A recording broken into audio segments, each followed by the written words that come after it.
ये फटे कपड़ों में रहूंगा और मुझे मुख्यमंत्री से उम्मीद है कि मैं उनके पास जाऊंगा। 28 तारीख तक मैं कथा कर रहा हूं अपनी।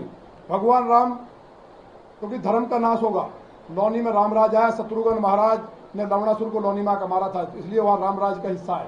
तो वहां रामराज कायम रहे, सब सुरक्षित रहे लौनी के लोग। उन्होंने बहुत कृपा की है मुझको। मेरे जीने का कोई मतलब नहीं है।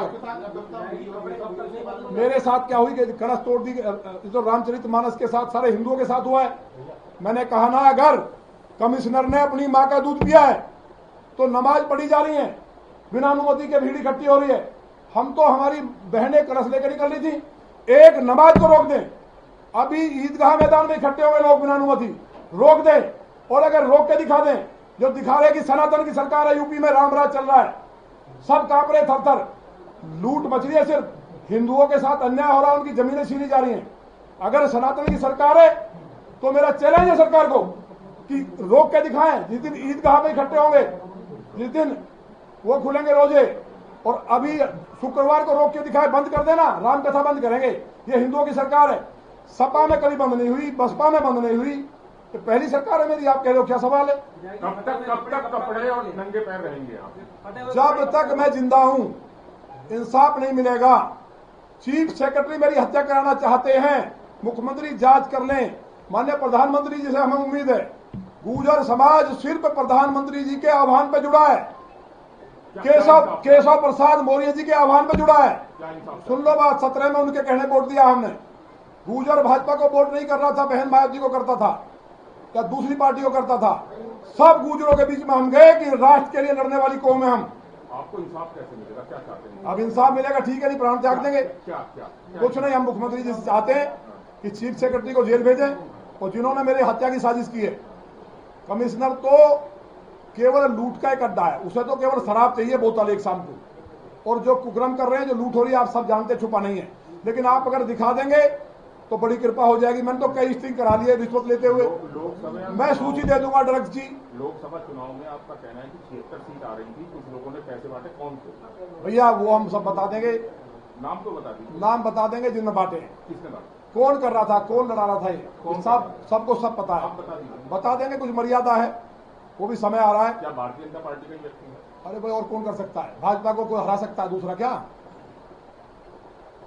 लल्लू सिंह को किसने कहलवाया कि दलितों का आरक्षण खत्म कर देंगे? जो दलित हमारे साथ आंख बंद करके था, मोदी जी जैसा दलितों का मसीहा जिसने 5 तीर्थ का उद्धार किया हो, बाबा साहब अम्बेडकर के लिए चरण धोए हो दलितों के, वाल्मीकि समाज के जो हमारे सफाई कर्मियों की तनख्वाह बढ़ाई हो, उनको अग्रिम पंक्ति में रखा हो, जो प्रधानमंत्री के नाम पर जान छिड़कते थे, एक झटके में कांग्रेस जैसी सरकार जिसने 370 लगा के दलितों का आरक्षण समाप्त किया, कश्मीर में अधिकार समाप्त कर दिए। समाजवादी पार्टी ने प्रमोशन में रिजर्वेशन समाप्त किया। बहन मायावती को मराने, हत्या करने की साजिश की। बाबा साहब अम्बेडकर को सपा ने भूमाफिया कहा, उनके साथ चले गए। जो माननीय मोदी जी दलितों के लिए दिन रात इतना काम किया, और दलित समाज उनके ऊपर जान छिड़क रहा था। 400 सीट से ज्यादा आ रही थी। उत्तर प्रदेश में, हरियाणा में, राजस्थान में, गुजरात में चली नहीं इनकी, और बंगाल में। कौन एक केंद्रीय मंत्री था जो सारे को रिमोट कर रहा था? पूर्वांचल में कौन नेता था? कहां से फंडिंग थी? कहां पैसे बांट रहे थे? एक एक बात का प्रमाण के साथ रिकॉर्ड है, वो हम दे देंगे जहां सही जगह हमारी। और मेरे पास इन अधिकारियों के वो फाइलें हैं, अगर मैंने डिस्क्लोज कर दी तो जो मैं कह रहा हूं, भारतवर्ष की आजादी के बाद की सबसे भ्रष्ट सरकार सिद्ध होगी। और मेरा यह निवेदन है माननीय प्रदेश अध्यक्ष जी से, माननीय राष्ट्रीय अध्यक्ष जी से, कि एक बार विधायकों को बुला के पूछ तो लो, एक बार जिलाध्यक्षों को पूछ तो लो। तो हमसे मिलते हैं, आंसू से रोते हैं। ये निवेदन मुख्यमंत्री जी से नहीं है? मुख्यमंत्री जी से कर लिया।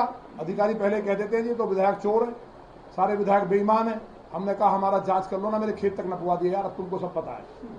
मेरे घर तक नपवा दिया। मैं तो शोषण झेल रहा हूं, लेकिन मैं बनाऊं जनता के लिए, मैं जनता के लिए बनाऊं। मैं असली पंडित दीनदयाल उपाध्याय जी और सुभाष चंद्र बोस, सम्राट मीर भोज का वंशज, शिवाजी महाराज का अन्याय नहीं होने दूंगा।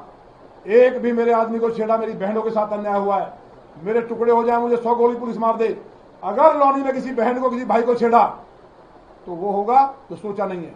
राम कथा नहीं होती ना तो क्योंकि हमें कथा पूरी करनी है और इन्हें ये कांड करना था ऐसे टाइम पे। तथा सवाल अधिकारियों के खिलाफ कार्रवाई की मांग आप कर रहे हैं, अगर नहीं की जाती है तो क्या कदम उठाएंगे? अरे अधिकारियों के खिलाफ कार्रवाई हो ही नहीं सकती, आप कैसी बात कर रहे हैं। जिन अधिकारियों ने मेरे साथ अन्याय किया, कलश तोड़े, रामचरितमानस को खंडित करने का प्रयास किया, जो राम कथा को रोका, जिन्होंने रामद्रोह का काम किया, मैंने कहा ना गुरु ग्रंथ साहिब है हमारा पूज्य, कुरान है, बाइबल है, जरा छेड़ के दिखा दो ना।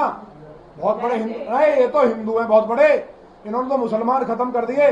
सारे कारोबार, सारे थानों में ठेकेदारी मुसलमान माफियाओं की चल रही है। सबसे ज्यादा हिंदू विरोधी सरकार चल रही है। कहाँ हो आप लोग यार, आपको पता नहीं है क्या थाने में ठेकेदारी कैसे चल रही है? आप तो गाजियाबाद के निवासी हैं, मेरे साथ पढ़े हैं, कोई मेरे साथ, आपने मेरा बचपन देखा है।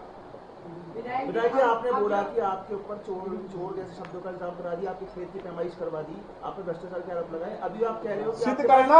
आपके पास एक भ्रष्टाचारों की फाइल है, तो उस फाइल में किसके नाम है? भाजपा के हैं अधिकारियों नाम? अधिकारियों के, और इतनी बड़ी फाइल है, और एक बहुत ईमानदार व्यक्ति की फाइल है जो दुनिया की नजर में ईमानदार है। अगर वो फाइल खोल दी तो मुंह दिखाने के लिए जगह नहीं मिलेगी। नाम क्या उन व्यक्ति का? सब नाम सामने आ जाएंगे, चिंता मत करो। क्या 2027 में इस तरीके से बीजेपी द्वारा आ सकती है?